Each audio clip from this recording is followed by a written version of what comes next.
Il y a 7 commandements simples que vous devrez respecter pour faire des prévisions fiables et élaborer un budget sérieux. 1. L'estimation la plus probable à un instant T, tu élaboreras. 2. Les données chiffrées antérieures, tu exploiteras. 3. La structure des coûts de ton activité, tu analyseras. 4. La connaissance du marché et de la conjoncture, tu approfondiras. 5. Sur des compétences internes ou externes, tu t'appuieras.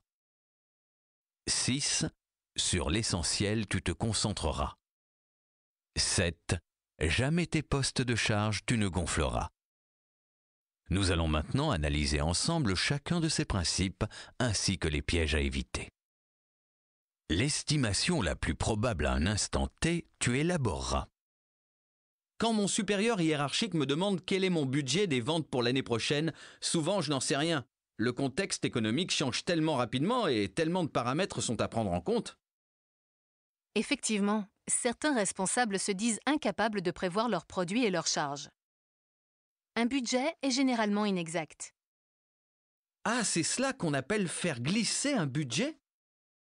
L'objectif du responsable budgétaire n'est pas de donner des prédictions exactes. Mais à partir d'hypothèses réalistes et justifiées, il doit aboutir à l'estimation la plus probable à un instant T pour permettre la prise de décision. Une prévision n'est pas forcément juste, elle est la plus réaliste possible. En cas d'écart futur, on révisera le budget.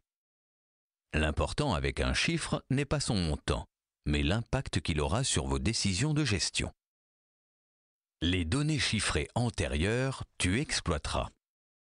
Il est important de faire référence aux données chiffrées passées, si elles existent bien sûr. Vous pouvez ainsi vous baser sur les chiffres de l'exercice précédent, sur ceux du mois en cours. Il serait étonnant qu'il suffise d'ajouter une augmentation de 3% à tout l'effectif pour budgétiser ma masse salariale.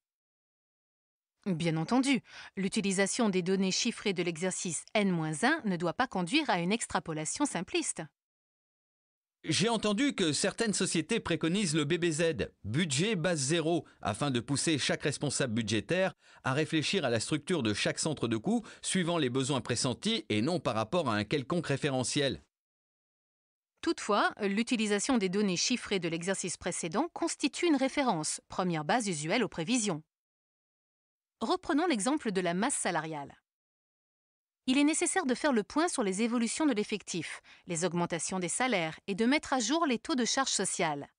On peut tout d'abord partir des charges de personnel de l'exercice précédent. En intégrant ensuite ces paramètres, on aboutit aux prévisions en évitant des omissions ou des incohérences. Notez bien que tous les outils de gestion de l'entreprise sont à votre disposition pour vous aider à affiner votre démarche. Comptabilité analytique, rapport interne, etc. La structure des coûts de ton activité, tu analyseras. Vous ne pourrez jamais établir de prévisions pertinentes sans comprendre la structure de vos coûts.